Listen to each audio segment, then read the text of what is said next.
Bab 362 Nasib Terjalin.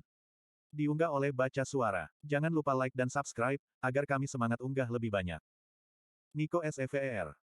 Aku berbaris dari ruang tempus warp utama Tigrin Caelum melalui aula dingin kastil, bergerak dengan sengaja menuju sayap pribadi Agrona. Para pelayan membungkuk dan menekan diri mereka ke dinding saat kami lewat, dan bahkan banyak tentara elit dan pemimpin militer berpangkat tinggi mundur ketakutan padaku, sebagaimana seharusnya. Aku sedang tidak ingin diganggu atau diinterupsi, aku menginginkan jawaban, dan tidak akan dipecat sampai Agrona sendiri yang mengirimkannya kepada aku. Aku menaiki tangga spiral ke kamar Agrona 2 kali sekaligus, cengkeramanku kuat di pergelangan tangan Cecilia saat dia tertinggal di belakangku. Tangga terbuka di lorong yang menghubungkan bagian utama kastil dengan kamar pribadi Agrona. Tidak seperti aula batu dingin yang baru saja kami datangi, ruangan ini berkobar dengan cahaya hangat. Dindingnya dipenuhi artefak dan souvenir dari banyak kemenangan Agrona. Tersebar di antara relik mati dan artefak dari keluarga darah tinggi favorit Agrona adalah kenang-kenangan yang lebih mengerikan, sayap Phoenix, dipasang sehingga terbentang, menampilkan bulu-bulu yang masih berkilau merah dan emas, hiasan kepala yang terbuat dari bulu naga mutiara di atas kalung cakar dan taring yang berhias, dan sepasang tanduk naga yang tumbuh dari dinding. Aku berhenti sebentar. Jalan ke depan terhalang. Aku di sini untuk berbicara dengan Agrona. Pindah, Melsri. Skite lainnya menekankan tangan ke jantungnya dan membiarkan mulutnya terbuka dengan mengejek. Sekarang apakah ada cara untuk berbicara dengan orang yang melatihmu dan merawatmu setelah kami membawamu kembali dari pulau kecil sampah itu, adik kecil? Aku mengejek, membiarkan niat membunuh merembes keluar ke lorong yang didekorasi dengan indah tempat Melsri berjaga. Meskipun aku memelototinya, dia hanya balas tersenyum, terlihat persis seperti biasanya, kulit abu-abu keperakan yang sempurna, rambut putih bersih yang dianyam menjadi jalinan tebal yang mengalir di punggungnya, dan bibir serta mata gelap yang serasi dengan dua pasang mata bersinar. Tanduk oniks yang tumbuh dari kepalanya dan melengkung tajam ke belakang, sepasang yang lebih kecil tepat di bawah dua tanduk yang lebih besar. Aku bukan saudaramu, kataku dengan nada ketus. Apa yang kamu lakukan di sini, sih? Dia memberiku tawa kecil, yang dia tahu aku benci dan lakukan hanya untuk membuatku kesal. Hanya beberapa bisnis Victoria. Fiesa juga ada di sini, tetapi dia pergi beberapa menit yang lalu, maaf untuk mengatakannya. Mata merah hitamnya, warna darah beku, melayang untuk fokus pada Cecilia. Ah, warisan yang terkenal. Kamu memakai kulit gadis elf dengan baik, harus aku katakan. Rambut itu untuk mati. Aku menggeram, melangkah di antara Melsri dan Cecilia. Diam dan tinggalkan dia dari ini. Aku merasakan Cecilia beringsut di sebelahku. Nico, tidak apa-apa. Mengapa kita tidak menunggu saja di kamar kita? Senyum Melsri menajam menjadi seringai predator. Ada apa, adik kecil? Tidak mau berbagi mainanmu, walaupun, kurasa dia benar-benar peliharaan penguasa tinggi, kan? Yang membuat kamu, apa, pengasuhnya? Tidak, Melsri menutup mulutnya dengan tangan sambil tertawa kecil lagi. Kamu adalah mainannya, kurasa. Aku tidak peduli apa yang kamu katakan, Melsri, kataku, berusaha terdengar seperti aku bersungguh-sungguh. Tanpa pikir panjang aku meraih tangan Cecilia, tapi dia mengelak, dan kemarahan keluar dariku seperti udara yang terhempas dari paru-paruku. Melsri melihat, tetapi alih-alih mengejekku, dia memberiku kerutan kecewa dan melangkah mundur untuk menghalangi jalan ke depan. Penguasa tinggi tidak tersedia untuk berbicara dengan kamu saat ini. Kamu dapat menunggu di sini atau kembali ke kamar kamu. Petik 2. Ini penting. Melsri mengendus. Aku hanya mencarimu, adik kecil. Jika kamu menyerbu ke sana dan mengganggu pertemuan penguasa tertinggi dengan Dragot dan Sovereign Kiros, kamu mungkin menemukan diri kamu dengan sesuatu selain perasaan kecil kamu yang terluka. Petik 2. Ini menarik perhatian aku. Penguasa Vekor ada di sini. Jarang bagi penguasa untuk meninggalkan wilayah kekuasaan mereka. Meskipun aku diarak di depan mereka masing-masing ketika aku dinobatkan sebagai Skite of the Central Dominion, aku belum pernah bertemu dengan mereka lagi. Melsri tidak repot-repot menjawab, jadi aku memunggungi dia dan berjalan ke sudut terjauh ruangan, di sebelah pintu tangga, di mana aku berdiri dan memelototi sepasang mata rubi yang serasi, melintasi puncak beberapa darah tinggi yang sudah lama mati. Apakah anggota darah kuno ini melihat akhir yang akan datang untuk mereka?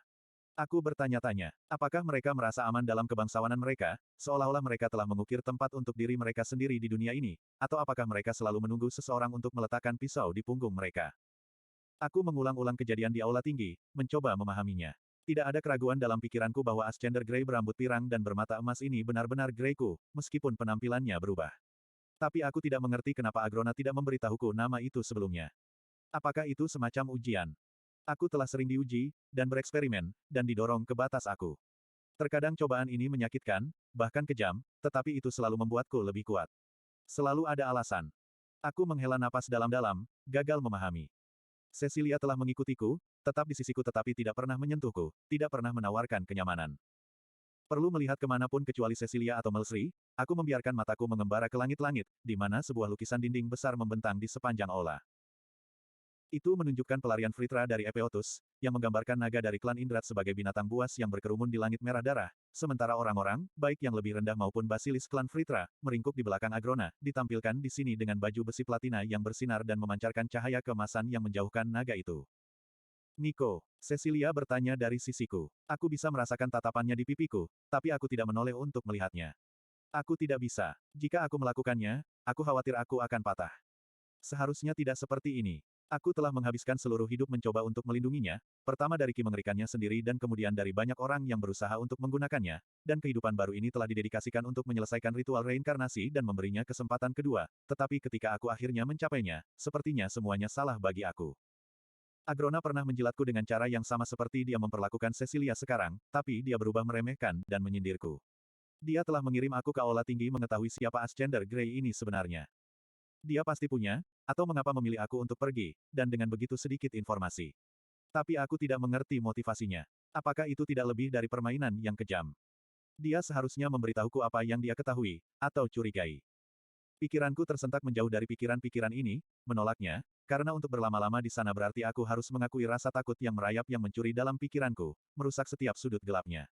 Ketakutan tidak dapat diterima. Itu adalah kelemahan. Skites lainnya, Fritra, mereka semua bisa mencium baunya, dan menunjukkan rasa takut di sini berarti dilahap hidup-hidup. Nico, kata Cecilia lagi, bergerak mendekati pandanganku. Apa, kataku, lebih dingin dari yang kumaksud. Bagaimana, dia terdiam, menggigit bibirnya. Setelah beberapa detik yang panjang, dia menarik napas dalam-dalam dan mencoba lagi. Aku ingin tahu tentang kematianku. Rahangku terkatup dan aku menggertakkan gigiku. Meskipun aku ingin dia mengerti, ingin dia membenci Grace sama sepertiku, aku tidak bisa memaksa diriku untuk berbicara. Mengalami ingatan akan kematian bisa sangat traumatis, kata bariton kaya Agrona dari ujung lorong, mengumumkan kedatangannya yang tiba-tiba. Tapi kupikir kau sudah siap, Cecilia. Melsri meluncur ke samping, meletakkannya kembali ke dinding dan menundukkan kepalanya. Mata merah Agrona mengamati semua yang ada di lorong dengan sapuan yang mudah, gerakan tenang yang hampir tampak seperti kemalasan, namun aku tahu pada saat itu dia telah membaca semua yang ada di ruangan itu. Dia bergerak dengan anggun, jelas mengharapkan dunia untuk diam dan menunggu dia tiba. Saat dia melewati Melsri, dia mengulurkan jari dan menggerakkan jari di sepanjang salah satu tanduknya, tetapi perhatiannya sepenuhnya tertuju pada Cecilia. Apakah kamu benar-benar, mulutku tertutup sekilas dari penguasa tertinggi, argumenku ditepis sebelum bisa keluar dari mulutku. Aku ingin memeluk Cecilia, menariknya mendekat agar aku bisa menghibur dan melindunginya, tapi sebaliknya, aku tidak melakukan apapun saat Agrona mendekat. Dia menyingkirkan rambut abu-abu gunmetalnya dan meletakkan jari-jarinya di pelipisnya. Dia menutup matanya saat tubuhnya menjadi kaku. Meskipun aku tidak dapat secara langsung mengalami apa yang dilakukan penguasa tinggi dalam pikirannya, aku cukup tahu. Agrona adalah ahli manipulasi pikiran secara langsung, mampu menghilangkan dan mengubah ingatan, dan bahkan mampu secara langsung mengendalikan tubuh orang lain sampai batas tertentu. Saat ini, dia mengembalikan ingatan Cecilia tentang kematiannya. Hanya dalam beberapa saat, dia akan tahu. Dia akan ingat. Aku memaksakan kembali kegugupan, energi bersalah yang menggelitik di sekujur tubuhku. Akan lebih baik jika aku bisa mengatakan semua yang sebenarnya dari awal, tapi itu risiko yang terlalu besar. Aku tahu bahwa Agrona telah memutarbalikkan ingatan yang dia terima, menyoroti peranku dalam hidupnya sambil mengurangi Grey. Dia hanya harus memiliki seseorang di dunia ini yang bisa dia percayai sepenuhnya, secara implisit. Menyesuaikan ingatan kecil itu memastikan dia memilikinya, dalam diriku. Namun, ingatan ini, ingatan akan kematiannya, bahkan aku tidak menginginkannya di kepalaku, dan aku berharap, bukan untuk pertama kalinya, Agrona akan membantuku melupakannya. Cecilia juga tidak harus mengingatnya, tapi dia harus melihat, dia harus tahu apa yang terjadi. Dengan Grey hidup, hanya masalah waktu sampai mereka bertemu. Dia perlu tahu siapa dia sebenarnya. Tidak peduli berapa banyak nama yang telah dia ambil atau kehidupan yang dia jalani, di dalam, dia masih menjadi Grey yang dingin dan egois. Pria yang memilih kerajaan daripada satu-satunya teman, keluarga, di dunia. Slot iklan. Kamu bisa pasang iklanmu di sini. Aku tidak akan membiarkan dia mengambilnya dariku lagi. Cecilia mulai gemetar. Matanya tetap terpejam, tapi rintihan kesakitan keluar dari bibirnya. Lututnya terancam lemas. Berhenti, dia. Sebuah kekuatan yang menghancurkan melilit tenggorokanku, mencekik permohonanku. Tanganku mencakar leherku saat aku berlutut, tetapi Agrona bahkan tidak melihat ke arahku. Cecilia jatuh ke belakang, tetapi dia menangkapnya, mengangkatnya dan memeluknya seperti anak kecil. Diam, Cecil. Aku tahu, dan aku minta maaf membebanimu dengan kebenaran kematianmu. Istirahat sekarang. Agrona menurunkan dahinya hingga menyentuh dahi Cecilia. Ada percikan sihir, dan napasnya menjadi rata dan lambat, dan rengekannya berakhir. Melsri ada di sisi mereka, dan Agrona menyerahkan Cecilku, ke Skite. Bawa dia ke kamarnya. Jaga dia sampai dia bangun, lalu kembali ke Etril. Seperti yang kamu perintahkan, penguasa tinggi. Kemudian dia berjalan pergi, dan membawa Cecilia bersamanya. Hanya ketika mereka pergi, tinju tak kasat mata di sekitar tenggorokanku terlepas. Aku terbatuk dan tersedak, terjatuh dengan tangan dan lututku, terengah-engah. Aku merasakan aura gelap terbentuk di dalam diri aku, marah dan ingin meledak, tetapi menekannya sama sekali. Dengan air mata marah di mataku, aku menatap Agrona. Wajahnya tanpa ekspresi. Setelah batuk aku mereda, dia berkata, "Kamu lupa diri. Kamu begitu takut kehilangan tunangan kamu untuk kedua kalinya sehingga rasa takut itu mencabik-cabik kamu dari dalam." Aku berdiri, akhirnya, dan mengangkat daguku untuk menatap mata Agrona. "Kau menyakitinya." Aku hampir menggigit lidah aku menjadi dua karena frustrasi ketika aku mendengar suara aku sendiri yang merintih dan sedih. "Kamu bersumpah bahwa kamu akan..." "Niko." Namaku meninggalkan bibirnya seperti lembing, dan aku merasakannya menusukku jauh di dalam. "Apakah kamu mengerti apa itu Cecilia? Apa warisan itu?" Dia menggelengkan kepalanya, rantai dekoratif yang tergantung di tanduknya berdenting lembut. Tangannya yang besar dan dingin menyapu sisi wajahku, tapi tidak ada kehangatan dalam tatapannya. "Tentu saja tidak. Dia adalah masa depan. Tapi kamu, Niko, ada ruang di masa depan itu, di dunia yang akan kubangun dengan Cecilia di sisiku, untuk para pejuang, tetapi tidak untuk orang lemah yang menyerah sepenuhnya pada dorongan keras kepala mereka sendiri." Aku mencoba menelan. Itu tersangkut di tenggorokanku, hampir seolah-olah aku dicekik lagi, tapi itu hanya kemarahan, ketakutan, dan kekecewaanku sendiri. Dorongan keras kepalaku, pikirku getir. Itu tidak adil. Kemarahan dan amarahku telah dipupuk sejak aku masih bayi, dimanfaatkan dan diubah menjadi senjata oleh Agrona. Kemurnian kemarahan aku yang membuat aku kuat. Tanpa itu, aku tahu aku telah mencapai puncaknya sebagai penyihir, bahwa aku tidak bisa terus tumbuh lebih kuat, dan jelas Agrona juga mengetahuinya. Aku belum pernah menjadi prajurit atau pengguna ki yang kuat di bumi, tidak seperti Gray atau Cecilia. Ketika aku menyadari potensi aku di dunia baru ini, sebelum ingatan aku dilucuti dari aku dan aku diubah menjadi Elia dan diusir, aku sangat gembira. Kehidupan baru aku tidak akan seperti kehidupan lama aku. Aku akan memiliki kekuatan, kekuatan nyata, fisik, politik, dan magis, dan semua itu karena Agrona. Dia telah memberiku semua yang aku butuhkan, pelatihan, eliksir, rune terkuat, tubuh yang mampu menyalurkan seni mana tipe peluruhan basilis, untuk memastikan aku akan kuat. Tetapi sekarang, orang-orang yang aku sayangi masih menjangkau melampaui aku dan meninggalkan aku. Lagi. Apakah kamu tahu mengapa kamu bereinkarnasi? Agrona bertanya, berpaling dariku untuk melihat salah satu ornamen yang tergantung di dinding. Kamu bereinkarnasi karena kamu dekat dengannya. Kamu dan Gray keduanya. Untuk memaksimalkan potensi reinkarnasi, untuk memastikan warisan dapat sepenuhnya berintegrasi ke dunia ini, semacam susunan harus dibentuk di antara hidupnya. Aku membutuhkan jangkar untuk menahan dan mengikat roh legasi. Hanya itu kamu. Aku hanya bisa menggelengkan kepalaku. "Tidak," kamu bilang. "Kamu melihat dan mendorong kebohongan yang aku katakan pada Cecilia, namun kamu tidak berpikir aku akan melakukan hal yang sama padamu." Agrona tersenyum, ekspresi acuh tak acuh, melucuti senjata yang tidak menunjukkan rasa bersalah atau penyesalan. "Memanfaatkan apa yang aku pelajari dari Relictums, aku melihat ke seluruh dunia sampai aku menemukan warisan, dan di sebelahnya, kamu dan Raja Grey." Aku tersentak, amarahku berkobar pada referensi ke kerajaan Grey, dimenangkan dengan mengambil nyawa Cecilia. "Tapi kau membutuhkanku. Kamu sendiri yang mengatakannya. Reinkarnasi Grey menunjukkan kepada kamu bagaimana membawa aku ke sini. Tanpa aku, kamu." Aku mencoba reinkarnasi pada Grey terlebih dahulu, itu benar, tapi jiwanya tidak pernah tiba di face cell yang dipilih. Sebuah kesalahan perhitungan yang sederhana, pikirku. Dia masih hidup, di dunia asalmu di bumi, sementara persiapanku untuk warisan telah mengambil jiwa yang diturunkan dari sarungnya yang fana. Agrona sedikit memiringkan kepalanya ke samping, lidahnya menjulur di atas gigi taringnya yang tajam. "Semua ini tidak penting sekarang, kau sadar.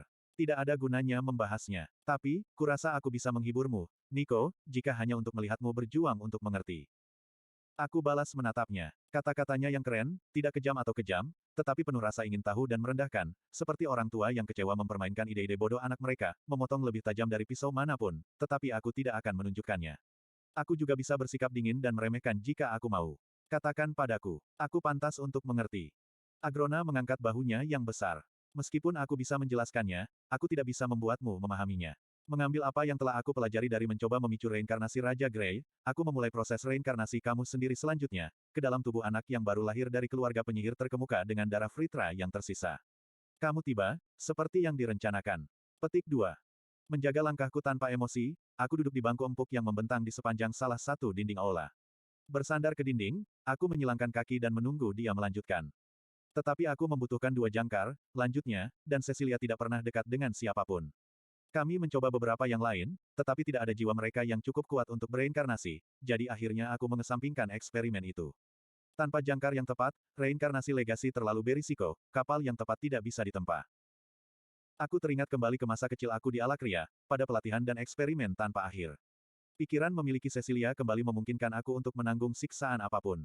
Meskipun aku tidak mengetahui kebenaran penuh tentang reinkarnasi dan tujuan aku, dia selalu menjadi agrona wortel yang menggantung di depan aku, menjanjikan bahwa, jika aku tumbuh cukup kuat, suatu hari dia akan dapat mereinkarnasinya juga. Janji itu membuatku tidak menjadi gila. Lalu bagaimana denganku? Masa kecilku, semua yang kamu lakukan padaku. Kami tidak tahu manfaat apa yang mungkin diberikan oleh reinkarnasi kamu, jadi aku menahan kamu di sini, memerintahkan agar kamu dibesarkan dan dilatih di antara Fritra. Kami menguji kamu, bereksperimen pada kamu, dan kamu membuktikan bahwa jiwa yang bereinkarnasi memang luar biasa kuat. Itu membuat harapan aku tetap tinggi bahwa, suatu hari, aku dapat kembali ke rencana aku, dan warisan akan menjadi milik aku untuk dikendalikan. Sehingga, Arthur, aku merasakan kepedihan saat aku menyebut nama itu, dan ingatan tentang waktu kita bersama di Akademi Sirus muncul tanpa diminta di pikiranku. Ya, Arthur. Entah bagaimana, lahirlah Liwin, sebuah benua yang jauh, di luar wilayah kekuasaanku. Agrona menggelengkan kepalanya dengan geli, menyebabkan ornamennya bergemerincing lagi. Ah, Sylvia, selalu yang pintar, tersembunyi di alam liar di Caten, terluka parah, namun masih menjadi duri di sisiku. Baru setelah Kadel menemukannya, kami mengetahui kebenaran. Aku yakin Sylvia mengira dia telah menyembunyikan anak laki-laki itu, tapi sesaat sebelum dia menggunakan seni eter terkutuknya untuk membekukan waktu, dia melihat. Siapa lagi yang bisa? Anak manusia apa yang bisa begitu penting sehingga Sylvia menghabiskan energinya dan mengungkapkan dirinya kepada pemburuku untuk menyelamatkan mereka? Segera setelah aku mengetahui apa yang telah terjadi, aku tahu. Jadi kamu mengambil ingatanku dan mengirimku ke Dicaten, Krahdeas, hidupku sebagai Elia telah dimulai dengan para kurcaci, sebuah papan tulis kosong. Bahkan kekuatanku yang sebenarnya telah ditekan dan disembunyikan dariku. Aku bertanya-tanya, sekarang, apa jadinya aku jika tahun-tahun yang dihabiskan sebagai Elia tidak dicuri dariku? Akankah aku masih mencapai puncak kemampuan aku begitu cepat? Aku tidak berpikir begitu. Agrona telah mencuri potensi itu dariku, semua hanya untuk mendekatkanku dengan Grey. Tidak bisakah kamu mengirimku sebagai mata-mata? Kenapa, aku menelan ludah dengan susah payah? Kenapa mengambil ingatanku? Mengapa mengambil waktu itu dariku? Apakah kamu pikir kamu bisa menahan diri untuk tidak menyerang Arthur saat kamu melihatnya? Dia bertanya dengan seringai mengejek. Bisakah kamu menjalin persahabatan dan ikatan sejati dalam hidup ini, jika kamu membawa prasangka kehidupan lama kamu? Untuk Cecilia, ya, apa saja, jawabku, sangat ingin mempercayainya, karena Agrona salah. Kemarahanmu adalah variabel yang tidak diinginkan. Mengapa aku mengambil risiko yang tidak perlu hanya demi kamu? Dengan mengambil ingatanmu, pengetahuanmu tentang reinkarnasi dan kelahiranmu sendiri di Alakria, aku bisa lebih aman menyatukanmu, 2 jangkar untuk reinkarnasi legasi. Aku meletakkan kepalaku di tanganku dan membayangkan merobek tanduk Agrona dari tengkoraknya dan memasukkannya ke dadanya, lagi dan lagi sampai tidak ada yang bisa dikenali darinya. Bagaimana kamu tahu aku bahkan akan menemukannya? Arthur. Sebuah tangan berat bertumpu di atas kepalaku, dan aku memejamkan mata. Kalian berdua terikat oleh takdir. Kamu, Gray, dan Cecilia membentuk 3 poin dari arai.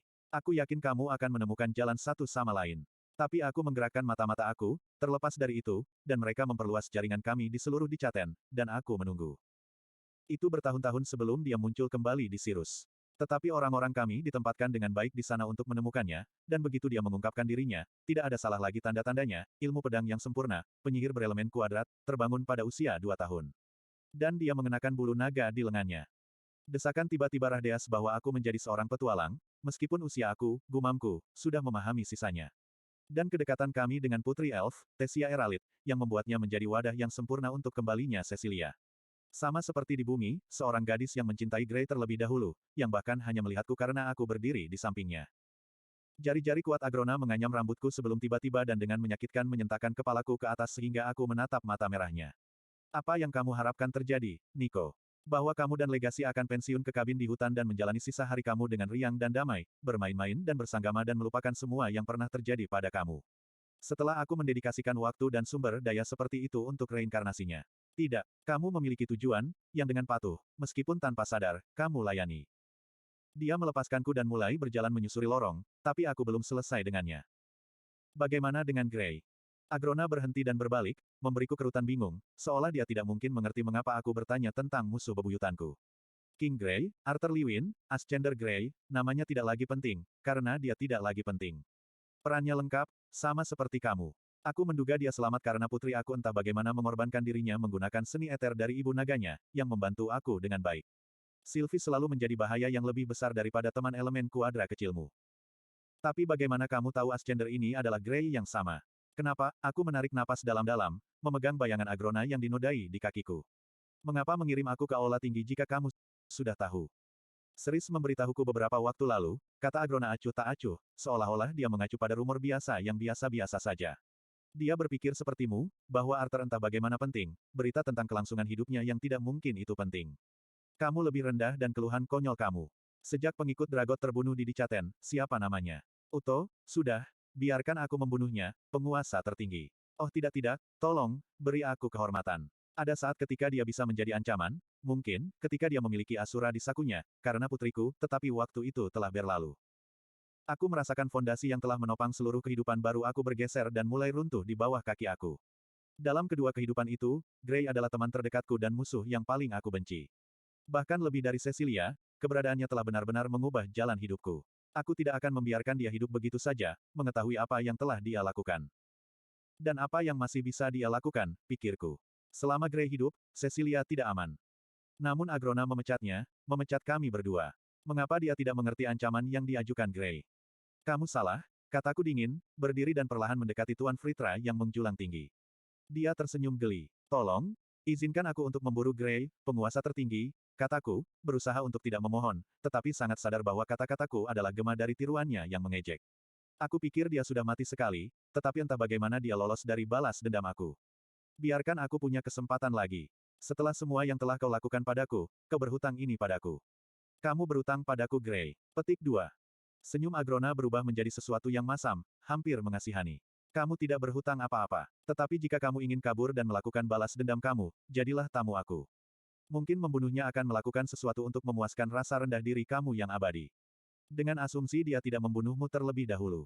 Agrona mengangkat bahu seolah dia benar-benar tidak peduli. Namun, pertama-tama, kembalilah ke warisan dan bebaskan Melsri. Dan jangan lupa, Cecilia adalah masa depan. Pastikan dia memiliki semua yang dia butuhkan. Agrona berbalik dan bergerak dengan kecepatan yang tidak wajar di lorong, meninggalkanku dalam kekecewaan dan kemarahanku. Aku tidak butuh persetujuanmu. Aku akan menemukan Gray. Aku akan menemukannya dan aku akan membunuhnya, dan kali ini, dia tidak akan kembali.